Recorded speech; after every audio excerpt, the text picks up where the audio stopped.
장관님 좀 시간이 얼마 남지 않았는데요. 우리 그 론스타 소송 관련해서 한 2,800억 배상해야 된다라고 하는 중재 판정이 내려진 것으로 알고 있습니다. 확인하셨지요? 제가 직접 브리핑을 했습니다. 네. 자, PPT 외환은행 헐값 매각 관련 의혹 PPT 한번 보여주실까요? 예, 요 PPT를 보시면 이 외환은행 헐값 매각 관련 의혹 관련해서 외환은행을 헐값에 매각했다라고 기소된 이강원 전 외환은행장이 요 해당 부분은 다 무죄를 받았고요. 변양호 전 국장도 다 무죄를 받았습니다. 당시 헐값 매각 의혹을 담당했던 수사검사 분들 이름이 그 하단에 나와 있습니다. 굉장히 낯선 이름들이, 낯익은 이름들이 나와 있습니다. 정확하지는 않아 보입니다. 네, 정확한 거로 보시면 되겠습니다. 아니, 제가 알죠. 자, 다음이요. 외환카드 주가 조작 사건이 또 있습니다. 외환카드 주가 조작 사건에 있어서 아쉬운 점은 PPT 화면 보여주시겠습니까? 외환은행이 피고인으로 기소됐는데 외환은행이 무죄가 나왔다는 것이고, 예, 그 하단에 외환카드 주가 조작 사건의 담당 검사로 장관도 계시고 또 낯익은 이름들이 나옵니다. 저게 정확하지가 않다는 말씀입니다. 저 사람 판결문에 기재된 이름인데 정확하지가 않은가요? 그거는 이제 국세청 그거와 같이 사건에 병합돼 가지고 아마 그런 것 같습니다. 그러니까 외환은행 관련된 이런 수사는 했는데 주가 조작 사건 장관님의 파트는 국세청 파트라는 아닙니다. 것인가요? 저는 주가 조작 부분인데 주가 조작 부분은 저 사람들이 다 들어간 건 아니고요. 저와 이동열 당시 검사 둘이 했었어요. 예, 그건 내부 사정이고 어쨌건 판결문에 그 수사 검사라든가 공판 검사로 나온 그분들 이름을 적시한 겁니다. 아마 나머지 부분은 관여하지 않은 것이니까. 팀으로서 일을 하셨을 겁니다. 아니야, 팀 수사한 게 아니라 나머지 부분 그 부분 관여하지 않으셨습니다. 외환은행이 지금 무죄를 받았는데요. 그 이유를 혹시 알고 계신가요? 저 사안에서 진짜 중요한 부분은 론스타 펀드가 유죄가 나느냐였습니다. 그래야만 자격 여부가 문제되기 때문에 실제로 보면 엑시트 할 때 먹을 수 있는 그 이익을 줄일 수 있던 것이거든요. 그러니까 외환은행의 경우에는 그 부분에 대해서 저게 이 당시 조선호텔에서 허위 감자서를 논의한 부분에서 외환은행 담당자가 관여한 바가 없다, 이런 취지입니다. 그렇기 때문에 당시 앨리스 쇼트라든가 론스타 관련자들, 그리고 당시에 유해원, 폴유, 그리고 스티븐 리, 앨리스 쇼트, 마이클 톰슨, 이분들이 혐의가 있었던 것이고, 그리고 이분들이 론스타 펀드의 대표 중에 마이클 톰슨이 있었기 때문에 그 부분을 기소했던 것입니다. 자, 제 질의는 외환은행이 무죄가 나온 이유를 알고 계신가요? 관여한 바가 없다는 거죠. 외환은행의 직원이 관여한 바가 없다는 취지였던 것입니다. 그건 아닙니다. 외환은행이 무죄가 된 것은 검찰에서 기소를 잘못했기 때문입니다. 제가 처음 듣는 얘기인데요. 제가 20년 가까이 지났는데 처음 듣는 얘기입니다. 판결문 안 보셨나요?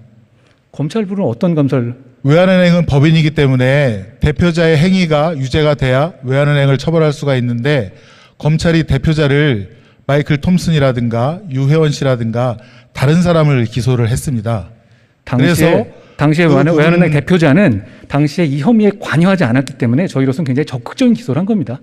자, 그때 법원은 대표자는 이광원 씨라고 했고 아쉽게도 장관께서는 이광원 씨를 기소하지 않았습니다. 이광원 씨는 이 사안에 대해서 관여한 바가 없기 때문입니다.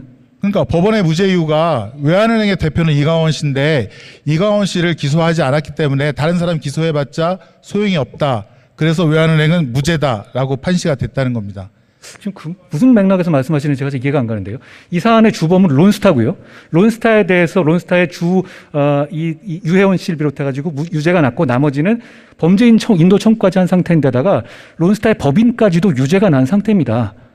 거기에 대해서 외환은행이 무죄가 났다고 해서 수사가 잘못됐다, 아쉽다고 말씀하시는 취지가 외환은행이 유죄가 나면 어떤 문제가 생긴다는 취지시죠? 지금 제가 말씀드린 거는 판결문에 있는 건데요. 그러니까 제가 이런 질의를 드린 이유는 그 판결문이 그대로 있으니까 제가 한번 보내드리겠습니다. 아니 근데 지금 여기서 말씀하시는 게 이게 론스타 재판이라든가 이런 거에서 진짜 중요한 부분은 다 유죄가 난 것이라는 걸 제가 말씀드립니다. 외환은행이 유죄가 나는 것은 론스타의 외환은행 인수 자격하고는 전혀 무관합니다. 아니 장관님, 아까 제가 보여드린 PPT에 다 무죄로, 거의 다 무죄로 되어 있지 않습니까? 아니요, 그거는 매각 비리에 관한 것이고 제가 한 주가 조작 비리는 유죄가 나서 실형이 선고가 됐죠. 그것 때문에 론스타 중재 재판에서 저희가 돈을 많이 아낄 수 있었던 것이고요. 잘 아시다시피요. 예, 시간이 다 됐기 때문에 제가 지금 말씀드린 거는 해당 부분을 그대로 인용을 해서 장관님께 보내드리겠습니다. 예, 알겠습니다. 이 질의의 취지는 지금 우리가 6건이 더 있지 않습니까? 맞죠? 다른 건 말씀하시는 다른 거죠? 예, 6건이 예. 있는데 이와 같이 잘못된 기소로 무죄가 되어서 우리가 론스타와의 중재 판정에 우리나라도 50%의 책임을 지라고 판정되지 않았습니까? 그렇기 때문에 다른 6건, 지금 1조 원이 넘는 것이 또 있는데 그런 거에 대해서 철저하게 대비를 해달라는 말씀을 알겠습니다. 드리기 위해서입니다. 위원님, 그런데 말씀하신 데 전제가 되려면 외환은행이 유죄가 되면은 이 사건에 유리한 부분이 있거나 그래야 되는 것 아닙니까? 그런데 이건의 중요한 것은 론스타 관계자와 론스타 펀드가 유죄가 되느냐가 관건인데요. 그게 다 유죄가 났지 않습니까? 그런데 그 부분에 기소를 잘못했으니까 돈을 이 론스타의 같은 중재 판정에 졌다? 이건 논리적으로 말이 되지 않죠. 그렇지 않습니까? 외환은행이 만약에 말씀하신 대로라면 외환은행이 유죄가 됐다면 예를 들어가지고 어떤 상황이 바뀌거나 그래야 된다는 건데 그거는 그런 구조가 아니거든요. 왜냐하면 론스타에 대해 책임을 묻는 건데 론스타에 대해 책임을 묻는 거에 대해서 다 유죄가 났고 실제로 실형이 나서 감옥에 갔단 말입니다. 그리고 그 부분을 중시해서 저희가 상당 부분 이기는 것이고요. 그런데 지금 말씀하신 것처럼 외환은행이 무죄한 부분이 있으니까 검찰 수사가 잘못되거나 이 소송에서 큰 문제가 있었던 것처럼 말씀하시는 거면 그거라면 저는 국민을 호도하시는 거라고 생각합니다.